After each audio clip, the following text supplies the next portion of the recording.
জঙ্গলের মধ্যে ছেড়ে দিয়েছি। আর হেল্প আসার সময় যে টিমের সবথেকে বেশি মানুষ টিকে থাকবে তারা $2.5 লাখ ভাগ করে নেবে।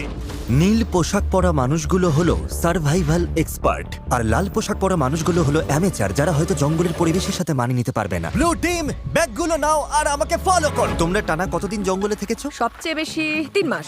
মানে শখ করে? হ্যাঁ। ও মাই গড। তোমাদের মধ্যে কতজন আগে ক্যাম্পিং করেছো? তোমাদের মধ্যে কতজন এখানে 1 মাস টিকে থাকতে পারবে?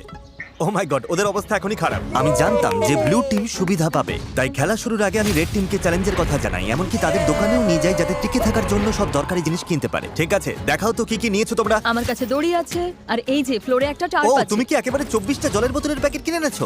একদম ঠিক। আমি তো সোজাসুজি গিয়ে লাইটার নিয়ে নিয়েছি। স্মার্ট, ঠিক আছে। কিন্তু ব্লু টিমকে শুধু এটুকুই বলা হয়েছিল যে তারা মিস্টার বিস্টের একটা ভিডিওতে অংশ নিচ্ছে। আমি জানতাম না কি প্যাক করতে হবে, তাই যা পেরেছি প্যাক আমি করেছি। ভেবেছিলাম তোমরা আমাদের আলাস্কায় নিয়ে যাও। আশ্রয়ের জন্য আমরা জঞ্জাল দিয়ে সাধারণ ডেরা বানাবো। আমাদের শুধু ইনসিলিউশনের জন্য ভালো লেয়ার তৈরি করতে হবে। প্রায় 1 দশক ধরে আমি এসব শিখছি। তবে জিনিসপত্র জড়ো করার জন্য আমার 10 জন লোক লাগবে। তোমরা এটা বানাবে, এতে সবার মনোবল বাড়বে। আমার কথাটা বোঝা গেছে? শেষমেশ আমরা একটা বাচ্চাদের টেন্ট পেয়েছি। ভাগ্য ভালো, আমার উচ্চতা 5 ফুট 5। তোমাদের কাছে এত সুযোগ সুবিধা আছে, কি মনে হয় তোমরা ব্লু টিমকে হারাতে পারবে? হ্যাঁ, যদিও ওরা প্রফেশনাল। আমাদের কিছু যায় আসে না, আমরা আমাদের মতো প্রফেশনাল। আচ্ছা আচ্ছা, আমি কিছু একটা পেয়েছি। আমি শুধু সেটাই করছি যা সিনেমায় দেখেছি। আচ্ছা, ওরা কি এগুলো শখ করে করছে? তোমরা কত রাত থাকবে এখানে? প্রতিটা রাত আমি এখানে বড়দিন পর্যন্ত থাকতে যতক্ষণ না পারবো। আমাদের চলে যেতে বলা হচ্ছে।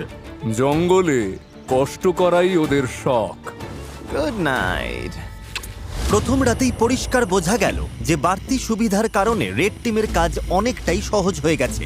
কিন্তু তাপমাত্রা হঠাৎ অনেকটাই কমে যাওয়ায় এক্সপার্টদের ঘুমানো দায় হয়ে পড়ল। আমি ভীষণ ক্লান্ত আর তৃষ্ণার্ত। ভাবছি এখানে কেন এলাম। আমি একটুও ঘুমোতে পারিনি। মাটিটা খুব ঠান্ডা আর সবকিছু কেমন ভিজে ভিজে। আর এই চ্যালেঞ্জ থেকে বের হওয়ার একমাত্র উপায় হলো ফ্লেয়ার জ্বালানো আর উদ্ধারের জন্য অপেক্ষা করা। আমাদের প্রথম একজন এইভাবে হাল ছেড়ে দিল। একজন গেল। আরো 49 জন বাকি। তবে শুধুমাত্র একজনই নয়, সরি বন্ধুরা, আমার 66 বছর বয়স, দুটো হাঁটুই রিপ্লেসমেন্ট হয়েছে। আমি সত্যিই দুঃখিত। আশ্চর্যের বিষয় হলো প্রথম যে 2 জন বাদ পড়লো তারা ব্লু টিমের এক্সপার্ট। অন্যদিকে রেড টিম তাদের সব রিসোর্স ব্যবহার করে বেশ আয়েসেই বাইরে রাত কাটিয়েছে। সুন্দর একটা সকাল, রোদ উঠেছে। এখানে আসতে পেরে নিজেকে ভাগ্য